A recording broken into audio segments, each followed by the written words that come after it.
Chapter की शुरुआत होती है और हमें जैंग चैन को दिखाया जाता है जो कि सुवान को अपनी गाड़ी से पिकअप करने के लिए आया होता है। ये से पूछता है कि हमें कहाँ चलना चाहिए। वो बताती है कि हमें यहाँ पे एक रेस्टोरेंट पे चलना चाहिए। वहाँ पहुंचने के बाद जैंग चैन इससे पूछता है जो ड्रामा तुम यहाँ पे प्लान कर रही हो फिल्म करने का, क्या उसके पीछे यहाँ पे बड़ी इन्वेस्टमेंट प्रोडक्शन है। ये से बताती है कि बॉस जैंग, क्या आप मेरे साथ मजाक कर रही हो? आखिरकार एक बड़ी इन्वेस्टमेंट प्रोडक्शन मुझे यहाँ पे फीमेल लीड की तरह क्यों लेगी? ये एक छोटा सा वेब ड्रामा है जो कि लिमिटेड इन्वेस्टमेंट के साथ कंप्लीट हो सकता है। इसके लिए मुझे बस 5 मिलियन की जरूरत है। ये पूछता है कि आखिरकार किस तरह का क्वालिटी ड्रामा सिर्फ 5 मिलियन में यहाँ पे प्रोड्यूस हो सकता है। ये बताती है कि ये स्मॉल प्रोडक्शन कहलाते हैं जो कि काफी लो कॉस्ट होते हैं और इसके रिटर्न काफी जल्दी और काफी ज्यादा होते हैं। और मुझे लगता है कि जो स्क्रिप्ट मेरे पास है उस ड्रामा के अंदर ग्रेट पोटेंशियल है, अगर आप चाहो तो आप उसे देख सकते हो। पर ये इसे मना कर देता ये क्या कि मैं बस इन्वेस्टमेंट की चिंता करता हूँ। ये से बोलती है कि सीरियसली क्या आप सचमुच स्क्रिप्ट नहीं देखना चाहते हो? ये कहता है कि हाँ, मुझे इसकी फिक्र नहीं है, पर अगर तुम्हें चिंता है तो मैं तुम्हें अभी के अभी इन्वेस्टमेंट अमाउंट ट्रांसफर कर सकता हूँ। ये से कहती है कि ऐसा नहीं है, मैं बस सरप्राइज हूँ कि हम बस ये दूसरी बार मिल रहे हैं और आप मुझे इतना बड़ा इन्वेस्टमेंट दे रहे हो। वही सुवान यहाँ पे मनी मन सोच रही होती है कि इतने साल हो गए, मैंने इंडस्ट्री में ऐसा इन्वेस्टर कभी भी नहीं देखा, ना ही मैंने कभी एक के बारे में सुना।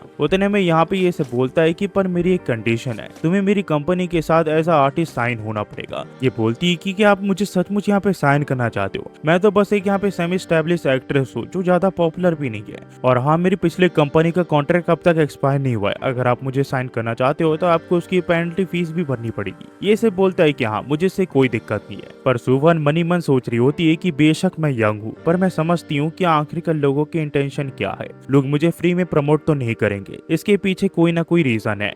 मिस्टर जैंग सचमुच काफी ज्यादा हैंडसम है और मुझे नहीं लगता कि उनके साथ सांप और गुफा का गेम खेलने में मुझे कोई दिक्कत होगी। एक रात सोने में क्या ही दिक्कत है, वैसे भी वो मुझे यहाँ पे प्रमोट करने वाले है। ये ऐसा होगा कि मैंने एक तीर से दो शिकार किया है। पर तभी ये सोचती है कि नहीं सुवान, तुम ऐसे नहीं कर सकती हो, तुम अपने प्रिंसिपल को यहाँ पे धोखा नहीं दे सकती हो। ये फिर से पूछती है कि मिस्टर जैंग, क्या आपके पास कोई एंटरटेनमेंट कंपनी है क्या? ये बताता है कि नहीं, पर अगर तुम मान जाओ तो हाँ, जरूर एक हो सकती है। और हाँ, एक और बात, शाओ शाओ ने मुझे बताया कि टैंग चाइन एंटरटेनमेंट में तुम्हारी कोई वैल्यू नहीं करता, पर अब तुम्हें चिंता करने की कोई जरूरत नहीं है। जब मैं तुम्हें साइन कर लूंगा तो हम यहाँ पे तुम्हें हैंडल करेंगे। हमारी कंपनी को सालों तक तुम्हारे ऊपर ही फोकस करेगी। ये चीज सुन के सुवान का फ्रेंडलीनेस लेवल 50 तक हो जाता है और ये से पूछती कि बॉस, आप मेरे ऊपर इतना इन्वेस्ट कर रहे हो, क्या इसके लिए कोई स्पेशल रिक्वायरमेंट है क्या? जैंग चैन मनी मन सोचता है कि उसकी फ्रेंडलीनेस लेवल सिर्फ 50 है और हम बस यहाँ पे स्ट्रेंजर्स है। अगर मैंने अभी उसके सामने कोई डिमांड रखी तो वो इसे मानेगी नहीं, और अगर वो मान भी गई तो इसमें यहाँ पे मजा नहीं आएगा क्योंकि वो फोर्स्ड होगा। ये इसे कहता है कि चिंता मत करो, जब तक तुम मेरी आर्टिस्ट रहोगी मेरी कंपनी में तो इसमें यहाँ पे कोई भी रिक्वायरमेंट की कोई जरूरत नहीं है। बस हाँ, तुम्हें मेरे साथ अच्छा कॉन्ट्रैक्ट बना के रखना पड़ेगा। ये सुन के सुवान सोचती है कि आज के टाइम पे ऐसे मैनेजमेंट कंपनी ढूंढना काफी मुश्किल है जिसकी कोई डिमांड ना हो, जो कि आपको प्रमोट करने के लिए अंधाधुंध पैसे फेंकने के लिए तैयार है। इसी के साथ इसका फ्रेंडलीनेस लेवल 60 का हो जाता है और ये कहती है कि मिस्टर जैंग, आखिरकार आप मुझे यहाँ पे कब साइन करने वाले हो? क्या मैं आपको अभी से यहाँ पे बॉस कहना शुरू कर दूं? ये से बोलता है कि बॉस थोड़ा अजीब सा है, तुम मुझे जैंग बोलो, वही अच्छा रहेगा। ये से बोलती है कि ठीक है, तो फिर जैंग, आखिरकार तुम्हारी उम्र कितनी है? ये बताता है कि मैं 20 साल का हूँ। ये कहती है कि उन लोगों ने तो कहा था कि तुम यहाँ पे यूनिवर्सिटी स्टार्ट करे हो, तो तुम्हारी उम्र तो 18 की होनी चाहिए, ना कि 20 की। ये सब बताता है कि वो तुम मेरे एज के बारे में पूछ रही हो, मैं तो तुम्हें अपना साइज बता रहा था। ये कहती है कि बॉस, तुम सचमुच काफी नॉटी हो, पर हाँ, ये मील मेरी तरफ से क्योंकि आपने मेरी काफी ज्यादा हेल्प की है। ये कहता है कि हाँ, तुम यहाँ पे अपना ग्रेटिट्यूड शो कर सकती हो यहाँ पे एक्टिंग पे फोकस करके, जिससे मेरी इन्वेस्टमेंट के यहाँ पे बेस्ट रिटर्न मिलेगा। ये कहती है कि हाँ जरूर। जैंग चैन फिर खाते हुए सोचता है कि मुझे अपने मॉम डैड को बता देना चाहिए कि आखिरकार मैं क्या कर रहा हूँ, क्योंकि अगर उन्हें अचानक से पता चला कि मैं इतना रिच हो गया हूँ, मैं उन्हें एक्सप्लेन ही नहीं कर पाऊंगा कि आखिरकार ये कैसे हुआ। ये फिर अपने मॉम डैड को कॉल करके बताता है कि उसने यहाँ पे एक कंपनी स्टार्ट की है, जो सुनकर उसके मॉम डैड उसकी काफी तारीफ करते हैं। साथ ही में ये भी बताता है कि उसकी मंथली इनकम करीब 6 लाख तक की है। ये सुन के ये दोनों यहाँ पे इम्प्रेस हो जाते हैं और इसे कहते हैं कि तुम यहाँ पे काफी अच्छा जा रहे हो, तुम्हें ऐसे ही करना चाहिए। पर कॉल काटने से पहले जैंग चैन अपने मॉम डैड से पूछता है कि क्या आपको कोई गिफ्ट चाहिए, मैं आते हुए आपके लिए कुछ गिफ्ट लेके आ सकता हूँ। पर इसके डैड कहते हैं कि नहीं, हमें ऐसे कोई भी गिफ्ट नहीं चाहिए, बस तुम हम्बल रहना, पैसों को अपने सर के ऊपर चढ़ने मत देना। ये बोलता है कि हाँ जरूर, मैं आपकी जरूर से बात सुनूंगा। कॉल काटने के बाद ये सुवान को बोलता है कि आज सचमुच काफी जल्दी मेरा खाना हो गया, तुम चाहो तो हम दोनों यहाँ पे कैजुअल शॉपिंग पे जा सकते हैं। ये कहती है कि हाँ जरूर, पर आखिरकार आप कहाँ जाना चाहते हो? ये कहता है कि शॉपिंग सेंटर कैसा रहेगा। सुवान बोलती है कि हाँ जरूर। ये दोनों फिर यहाँ पे शॉपिंग सेंटर के यहाँ पे आ जाते हैं, जहाँ ये लोग वॉच हाउस के यहाँ आते हैं, जहाँ पे घड़ी की कीमत की 2 लाख से शुरू होती है। सुवान काफी हैरान होती है कि जैंग चैन यहाँ पे उसे कैजुअल शॉपिंग के नाम पे लेके आया है। पर जब ये लोग अंदर घुसते हैं तो यहाँ पे सुवान की मुलाकात उसकी सीनियर से होती है, जिसका नाम लिन रून होता है। ये उससे बात करती है तो वो उससे पूछती है कि तुम यहाँ पे क्या वॉच देखने के लिए आई हो? तो सुवान यहाँ पे जवाब देने से पहले सोचती है कि यहाँ पे जैंग को बॉस कहना वो भी इतनी जल्दी ठीक नहीं होगा, तो उसे फ्रेंड कह के बुलाती है।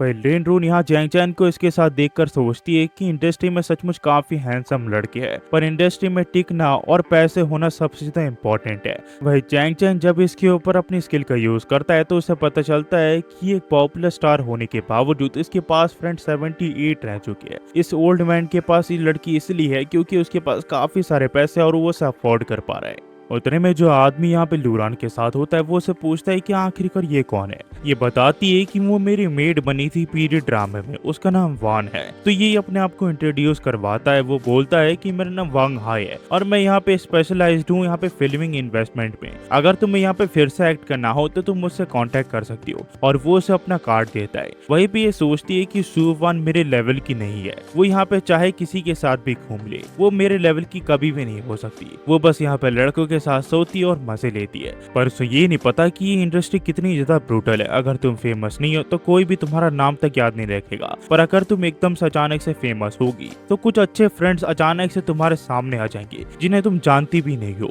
सुवान फिर इन दोनों का शुक्रिया करती है इस चीज के लिए और ये दोनों आगे बढ़ जाते हैं, जहाँ पे सेल्स मैनेजर इससे पूछता है कि मिस्टर चैंग क्या आपकी कोई स्पेसिफिक चॉइस है वॉच को लेकर? ये इसे कहता है कि नहीं, पर जो तुम्हारे स्टॉक में हो प्लीज मुझे वो दिखाना, वुमेन के लो या फिर मैन के लो, मुझे दोनों ही चाहिए। तो ये कहता है कि 7122 की सीरीज कैसे रहेगी, हमारे 2 गर्ल्स ऑलरेडी उन्हें देख रहे हैं और वो काफी ज्यादा पॉपुलर है और हमारे पास अवेलेबल भी है, पर उसके लिए आपको यहाँ पे प्री ऑर्डर देना पड़ेगा और इसके लिए इंतजार भी करना पड़ता है। जैंग फिर उसका रेट पूछता है तो ये बताता है कि जो वुमेन की वॉच है वो 3,80,000 से शुरू होती है, जो कि यहाँ पे रिटेल प्राइस है। तो जैंग चैन बोलता है कि क्या तुम्हारे पास कोई ऐसी वॉच है वुमेन्स की जो कि यहाँ पे 5 लाख से शुरू होती हो? मुझे उससे सस्ता कोई भी नहीं चाहिए, ये सस्ते वाले साइड कर दो। पर लिन रून और वांग ये चीज सुन के शॉक हो चुके होते हैं कि उसने इस वॉच को चीप कहा जबकि ये 3,80,000 की है। और लिन रून यहाँ पे इसे काफी बार रिक्वेस्ट कर चुकी है कि ये घड़ी वो उसे दिलाए, पर ये यहाँ पे उसे कभी भी नहीं दिलाता। वहीं पे यहाँ पे जो सुवान होती है वो लिन रून को ऐसे जेलस देख के काफी ज्यादा खुश होती है। वो यहाँ पे मैगजीन पढ़ने की एक्टिंग करती है पर वो चुपके से उसे भी देख रही होती है। जैंग चैन तभी से पूछता है कि क्या तुम यहाँ पे कोई घड़ी खरीदनी है क्या? ये इसे कहती कि नहीं, मैं बस यहाँ पे ब्राउज करी हूँ और वैसे भी मैं इसे अफोर्ड नहीं कर सकती। तभी सिस्टम इसे एक रैंडम टास्क दे देता है कि वो सुवान को एक घड़ी दिलाए और यहाँ पे जो उसे चीज देगा उसके ऊपर इसे यहाँ पे रिवॉर्ड मिलेंगे। जैंग चैन सोचता है कि ये बिल्कुल सही समय पे आया क्योंकि मैं सुवान को ऐसे ही गिफ्ट देना चाह रहा था ताकि हमारी रिलेशनशिप और ज्यादा अच्छी बन सके। तो ये सुवान से पूछता है कि अगर तुम चाहो तो मैं तुम्हें वो दे सकता हूँ। ये कहती है कि बिल्कुल नहीं, मैं यहाँ पे जब खुद पैसे कमाऊंगी तो मैं खुद खरीद लूंगी। पर इन्हें ऐसा देख के लिन रून सोचती है कि ये दोनों सचमुच काफी ज्यादा फेकू बन रहे हैं, इनके पास सचमुच कुछ पैसा नहीं होगा, बस ये दोनों एक्ट कर रहे हैं। आखिर में ये लोग अपने आप को सबके सामने एम्बैरेस करवाएंगे। थोड़ी देर में यहाँ पे सेल्स मैनेजर 2 घड़ी लेके आ जाता है जिसमें हर एक घड़ी की कीमत 1 मिलियन के करीब होती है। ये सब बताता है कि मिस्टर चैंग ये मॉडल सचमुच काफी बढ़िया है और मुझे लगता है कि आपके ऊपर अच्छा लगेगा। ये से कहता है कि ठीक है, मुझे ये ट्राई करके देखनी है। जब ये ट्राई करके सुवान से पूछता है ये उसके ऊपर कैसी लग रही है, उसे बताती है कि बढ़िया लग रही है। पर जैंग बोलता है कि मुझे लगता है ये थोड़ी लूज है। ये कहती है कि रुको मैं इसे टाइट कर देती हूँ। तभी जैंग इसे कहता है कि तुम्हें पता है मुझे टाइट चीजें सचमुच काफी बढ़िया लगती है। इसकी ये बात सुन के ये थोड़ी हॉर्नी हो जाती है और उसका जो फ्रेंडलीनेस लेवल है वो 70 का हो जाता है। वह जैंग सोचता है कि आखिरकार इसकी फ्रेंडलीनेस लेवल अचानक से यहाँ पे इंक्रीज क्यों हो गया। फिर ये यहाँ पे सेल्स मैनेजर से कहता है कि मुझे ये दोनों ही चाहिए, इन दोनों को पैक कर दो। इसकी ये बात सुन के सेल्स मैनेजर काफी शॉक हो जाता है क्योंकि 2 मिलियन कोई आम बात नहीं है। वहीं पे यहाँ पे लू रान और वांग भी शॉक होते हैं कि 2 वॉच वो भी 2 मिलियन के। वो ऐसे ले रहा है जैसे उसके लिए कुछ भी नहीं है, क्या उसके पास सचमुच इतने पैसे है? वही यहाँ पे लू रान सोच रही होती है कि मुझे तो लगा था कि वो सब एक्ट कर रहा है, पर लगता है कि ऐसा नहीं है। जैंग फिर बोलता है कि सुवान, क्या तुम मेरी मदद कर सकती हो? दरअसल मैं अपनी मदर के लिए यहाँ पे वॉच खरीदना चाहता हूँ। ये इसे कहती है कि हाँ, आप ये ले सकते हो, और वो एक घड़ी के ऊपर इशारा करती है। मैनेजर उस घड़ी को उठा के बोलता है कि ये घड़ी 450 डायमंड वाली है, जिसके अंदर टोटल 2.5 कैरेट्स है। इसकी प्राइसिंग 9 लाख के करीब की है। बाकी अगर हम दूसरे मॉडल्स की बात करें तो वो थोड़े एस्थेटिक है, और अब यहाँ पे यंग लेडीज को ज्यादा पसंद आती है, और वो इससे थोड़े सस्ते भी है, करीब 8,50,000 युआन की। जैंग फिर दोनों को सुवान को ट्राई करने के लिए कहता है। जब सुवान यहाँ पे एस्थेटिक वाला पहन लेती है तो वो इसे कहता है कि ये दोनों ही मुझे काफी बढ़िया लग रही है, एक काम करो, दोनों यहाँ पे पैक कर दो। वो इसे कहता है कि हाँ जरूर। इसके बाद जब सुवान अपनी घड़ी को उतार रही होती है तो ये इसे यहाँ पे मना कर देता है कि उसे उतारो मत, आज से ये तुम्हारी हुई। ये कहती है कि नहीं सर, मैं इसे नहीं ले सकती, ये कुछ ज्यादा ही एक्सपेंसिव है। पर ये इसे बताता है कि तुम इसे एक छोटे टोकन की तरह ले लो, क्योंकि पेमेंट ऑलरेडी हो चुकी है और मैं इसे वापस नहीं कर सकता। ये इसे कहती है कि कसम से मैं इसे नहीं ले सकती, आप अगर इसे रिटर्न नहीं कर सकते तो ये दोनों ही अपनी मदर को दे दीजिए। पर ये इसे बताता है कि मेरी मदर ऑलमोस्ट 60 साल की है और उनके ऊपर ये घड़ी सूट बिल्कुल नहीं करेगी। वैसे भी हम कुछ ही समय में यहाँ पे कलीग बनने वाले हैं, तुम इसे यहाँ पे वेलकम गिफ्ट के तौर पे ले सकती हो, कहीं तुम मुझे मना तो नहीं करोगी ना? यहीं पे सुवान सोचती है कि अगर मैंने उसे दोबारा मना किया तो ये काफी डिसरिस्पेक्टफुल होगा, क्योंकि वो मेरा कुछ ही समय में बॉस बनने वाला है और मेरे हिसाब से बिल्कुल अच्छा नहीं रहेगा। इसकी फिर फ्रेंडलीनेस लेवल बढ़ जाती है और ये बोलती है कि अगर ऐसी बात है तो मैं आपका शुक्रिया करना चाहूंगी इसके लिए। कुछ ही देर में यहाँ पे मैनेजर आता है जो कि इसे बताता है इसका टोटल बिल 4.39 मिलियन युआन हुआ है। उसी के साथ यहाँ पे एक और लेडी आती है जो कि इन्हें यहाँ पे गिफ्ट भी देती है इनके यहाँ पे इतना बड़ा परचेज करने के लिए। ये चीज देख के लिन रून यहाँ पे जेलस हो जाती है और यहाँ पे एक पर्सन से पूछती है कि मैंने भी यहाँ पे काफी बार घड़ियां खरीदी है, आखिरकार मुझे कोई गिफ्ट क्यों नहीं दिया क्या? वो आदमी इसे बताता है कि मिस मुझे माफ करिएगा, उस तरह का गिफ्ट अभी अवेलेबल नहीं है। वो यहाँ पे बहाना मार के चले जाता है। वहीं पे वांग का भी सपना टूट जाता है, क्योंकि उसने सोचा था कि वो लिन रू के यहाँ पे गिफ्ट दिलाएगा, उसके बाद ये लोग एक रोमांटिक डिनर करेंगे और होटल में जाके मजे करेंगे। पर यहाँ पे जैंग ने इसका मूड पूरी तरह खराब कर दिया। वह जैंग का यहाँ मिशन कंप्लीट हो जाता है। उसने सुवान को काफी इम्प्रेस कर दिया होता है, जिस वजह से उसका फ्रेंडलीनेस काफी बढ़ चुका होता है। इसी वजह से सिस्टम ने इसे 3x रैंडम कैशबैक कार्ड दिए होते हैं। इसका मतलब अगर ये अभी इसे यूज कर ले तो जितनी भी चीजें इसने खरीदी है वो एक तरह से इसे फ्री में मिल जाएगी। तो ये इसे यहाँ पे क्लेम कर लेता है, जिसके बाद इसे यहाँ पे 13.17 मिलियन युआन इसके बैंक में ट्रांसफर हो जाते हैं। इसका मतलब अगर ये कैलकुलेट करे तो यहाँ पे 4 बिलियन हटाने के बाद भी इसके पास 9 बिलियन का यहाँ पे बेनिफिट है। ये सोचता है कि लगता है उसे यहाँ पे सुवान को और गिफ्ट दिलाने चाहिए, तो वो उसे एक लग्जरी हैंडबैग शॉप पे ले आता है, जहाँ पे यहाँ पे सेल्स मैनेजर उसे एक बैग दिखाती है जो कि 1,20,000 का होता है। ये से कहता है कि एकदम बढ़िया लग रहा है, प्लीज इसे पैक कर दो। ये चीज देख के सुवान और ज्यादा इम्प्रेस हो जाती है और सोचती है कि बॉस एकदम अलग ही लेवल पे है। फिर आधे घंटे के बाद ये सुवान को उसके घर पे ड्रॉप करने के लिए आता है। सुवान बोलती है कि बॉस, आज आपने मुझे इतनी महंगी वॉच दिलाई और बैग भी दिलाया, मुझे पता नहीं आपको मैं यहाँ पे शुक्रिया कैसे करूँ, पर हाँ, हम काफी देर के लिए बाहर गए हुए थे, अगर आप चाहो तो आप मेरे घर पे आके ड्रिंक कर सकते हो, हम यहाँ पे थोड़ा एंजॉय करेंगे। ये से बोलता है क्या तुम सिर्फ मुझे यहाँ पे पानी पिलाओगी? ये कहती है कि नहीं, आप चाहो तो वाइन भी ठीक रहेगा। तो जैंग बताता है कि मुझे यहाँ पे थोड़ा केयरफुल रहना पड़ेगा, क्योंकि जब मैं ड्रिंक कर लेता हूँ तो मैं गलती से यहाँ पे दूसरों को चाम कर लेता हूँ। ये कहती है कि आप सचमुच अपने में ही खोए हुए हो। जैंग फिर इस बाय कह के यहाँ से चले जाता है, पर यहाँ पे इसकी फ्रेंडलीनेस लेवल 80 का हो चुका होता है और ये सोच रही होती है कि उसका सचमुच कोई प्लान नहीं है मेरे साथ वो सारी चीजें करने का, जबकि वो मेरा बॉस है, पर वो सचमुच काफी एक अच्छा इंसान है। वही जैंग सोच रहा होता है कि उसका फ्रेंडलीनेस लेवल 80 का हो चुका है, मैं उसका इसका मतलब सीक्रेट क्रश बन चुका हूँ, बस मैं थोड़ा और एफर्ट डालूंगा तो पता नहीं यहाँ पे चीजें कहाँ तक जाएगी। उसके बाद सुवान मेरी होगी। आधे घंटे के बाद जैंग वापस आ जाता है अपने होटल के यहाँ पे, जहाँ मिस वांग यहाँ पे इसका स्वागत करती है और इसे बताती है कि इसका बाथ वाटर यहाँ पे रेडी हो चुका है, अगर ये चाहे तो ये अभी बात ले सकता है। पर जैंग बोलता है कि नहीं, मेरा मन है थोड़ा स्विम करने का, क्या तुम मेरे लिए यहाँ पे एक शैंपेन की बोतल खोल सकती हो क्या? ये इसे कहती है कि हाँ जरूर। इसके बाद वांग यहाँ पे सोचती है कि मैं यहाँ 3 साल से काम करी हूँ और कोर्टयार्ड का विला इतनी ज्यादा एक्सक्लूसिव होती है कि यहाँ पे इसे काफी कम ही लोग बुक कर पाते हैं। साल भर में सिर्फ यहाँ पे 20 ही क्लाइंट इसे बुक करते हैं और मिस्टर जैंग ने इसे पूरे हफ्ते के लिए बुक कर रखा है। ये काफी ज्यादा रेयर है, इसी वजह से मुझे इस तरह की क्लाइंट को हमेशा यहाँ पे अच्छे से सर्व करना पड़ेगा, चाहे वो जो भी मांगे। जैंग फिर पूछता है कि मैनेजर वांग, क्या आप यहाँ पे कोई पर्टिकुलर अनयूनिक डिश यहाँ पे सर्व करती हो जो कि काफी ज्यादा एक्सपेंसिव हो? ये से बताती है कि हमारे होटल के रेस्टोरेंट में काफी चाइनीज, फ्रेंच, इटालियन और जापानीज कुजीन्स है जो कि हाई स्टैंडर्ड की है। उसके बाद ये कुछ डिशेस का इसे नाम बताती है, जिनमें से कुछ इसका ध्यान खींच लेती है। ये सोचता है कि सिस्टम की कैशबैक कार्ड मैं यहाँ पे यूज कर सकता हूँ, जिससे मुझे काफी ज्यादा प्रॉफिट होगा।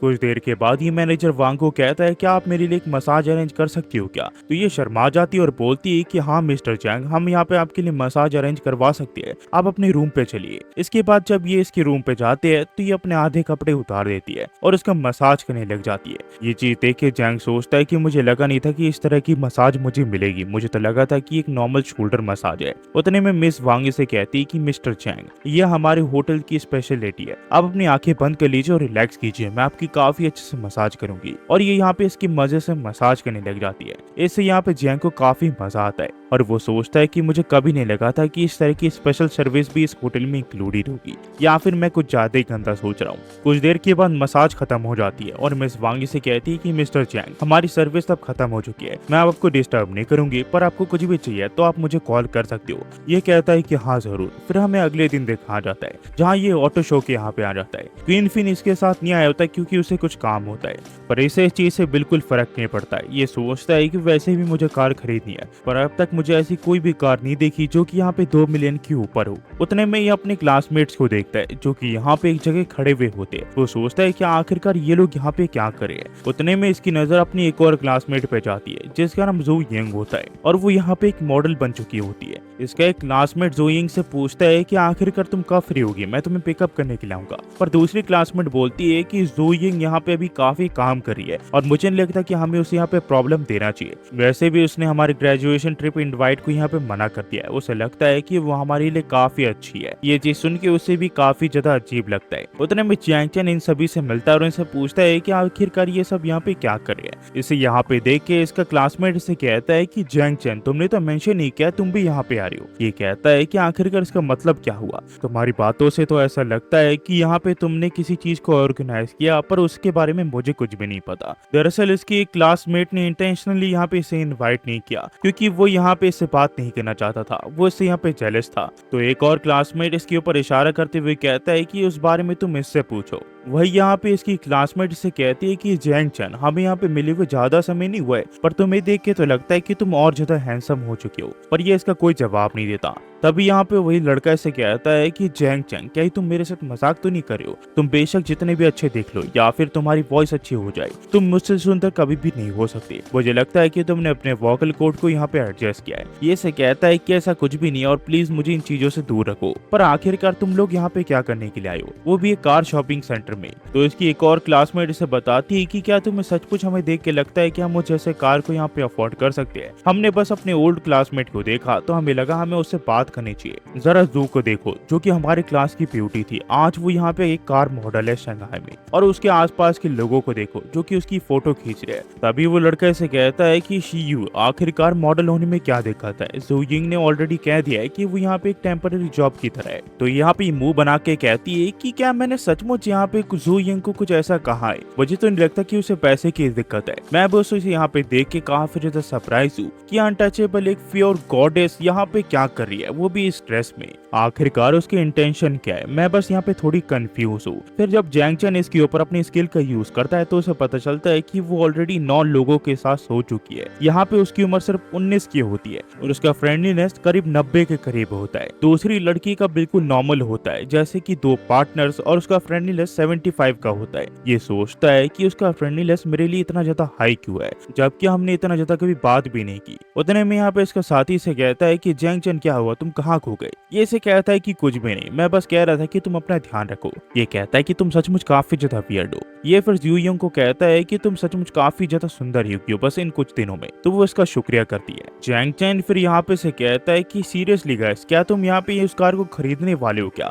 या फिर तुम यहाँ पे सिर्फ उसे ही देखने के लिए आए हो? ये इसे कहता है कि कहीं तुम पागल तो नहीं हो गए हो, ये इस कार का लेटेस्ट मॉडल है और तुम्हें पता है ये कितनी ज्यादा महंगी है, तुम बस यहाँ पे इलेक्ट्रिक स्कूटी के बारे में ही सोच सकते हो। तो जैंग बोलता है कि जैसे कि मैंने अपने क्लास प्रेसिडेंट के बारे में सोचा था, तो मैं सुपर कार्स के बारे में सचमुच काफी ज्यादा पता है। ये इसे कहता है कि ऐसा कुछ नहीं है और ये इसे और ज्यादा कार्स के बारे में बताने लग जाता है जो कि 5 से 8 मिलियन के करीब की होती है। तभी चैंग बोलता है कि वो सब तो ठीक है, पर क्या तुम सचमुच यहाँ पे एक कार को खरीदने वाले हो क्या? इस बात से यहाँ पे चिढ़ जाता है। तभी यहाँ पे जू यिंग आ जाती है जो कि इन्हें कहती है कि मुझे माफ करना गाइस, पर मैं अभी यहाँ पे काम कर रही हूँ और यहाँ पे काफी सारे लोग हैं जो कि यहाँ पे कार खरीदने के लिए आए, तो मुझे अच्छा लगेगा कि तुम यहाँ पे शोर ना करो। तो यहाँ पे इसके सामने शो ऑफ करने के लिए ये कहता है कि जो युंग अगर सच कहूँ तो मैं यहाँ पे एक सूटेबल कार ढूंढने के लिए आऊँ। दरअसल मेरे फैमिली वाले मुझे यहाँ पे एक सुपर कार दिलाना चाहती है क्योंकि मैंने काफी अच्छा स्कोर किया है। अगर तुम चाहो तो तुम मेरी मदद कर सकती हो एक अच्छा कार ढूंढने में।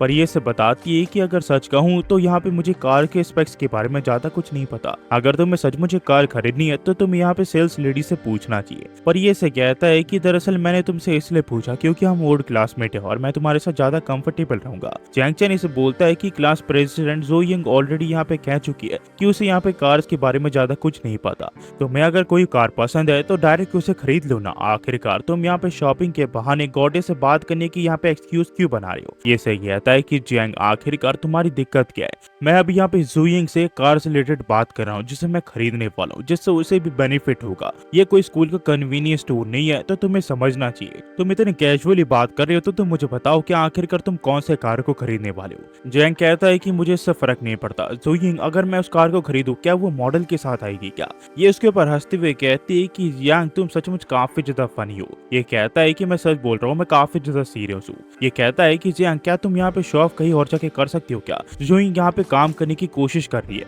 ये सब चीजें इसका मैनेजर देख लेता है और वो जुइंग को कहता है कि आखिरकार तुम यहाँ पे काम की तुरंत बात क्यों कर रही हो, मैं यहाँ पे तुम्हें 2000 बात करने के लिए नहीं देता। तो जुइंग को यहाँ पे इससे माफी मांगनी पड़ती है। जैंग फिर इसे बोलता है कि जरा देखो, अगर तुम यहाँ पे कार के बारे में सीखना ही था तो कहीं और जाके सीख दे, तुम्हारी वजह से जुइंग को यहाँ पे डांट पड़ रही है। तो ये इसके ऊपर गुस्सा करते हुए कहता है कि जियांग क्या तुम मुझे जानबूझ के यहाँ पे टारगेट कर रही हो। उसी के साथ तुम यहाँ पे जुइंग को भी काफी देर से परेशान कर रही हो। मुझे अब बताओ कि आखिरकार तुम कौन से कार को खरीदने वाले हो। ये इसे बताता है कि यहाँ पे ज्यादातर कार की जो प्राइस है वो काफी ज्यादा एवरेज है, पर जुइंग जिस कार के साइड में खड़ी हुई है वो एक लग्जरी कार है। लग्जरी के साथ एक सुंदर लड़की हो तो वो कॉम्बो को और ज्यादा बेहतरीन और हाई क्लास बना देता है। मैं बस ये पूछना चाहता हूँ कि अगर मैं इस कार को खरीदूंगा तो क्या ये कार मॉडल के साथ आएगी क्या। इसका मैनेजर यहाँ पे थोड़ा हिचकिचाता है, फिर वो उसकी घड़ी को देखता है और ये समझ आता है ये सचमुच काफी सीरियस है। तो ये इसे तमीज से बात करते हुए कहता है कि अगर आप इसे सचमुच खरीदने के लिए सीरियस हो तो ये कार यहाँ पे एक पेंट प्रोटेक्शन के साथ आ सकती है। तो जैंग कहता है कि ठीक है मैं समझ गया, अब मेरे कार्ड लो से स्वाइप कर लो, मैं इसकी पूरी पेमेंट देने के लिए तैयार हूँ। ये चीज देख के सभी यहाँ पे शॉक हो जाते हैं क्योंकि 8 मिलियन देना वो भी कैश में ये कोई नॉर्मल बात नहीं है। तभी ये कहता है कि जियांग आप बस करो, तुम्हारी शो ऑफ की वजह से ही उनको यहाँ पे काम से निकाला जा सकता है।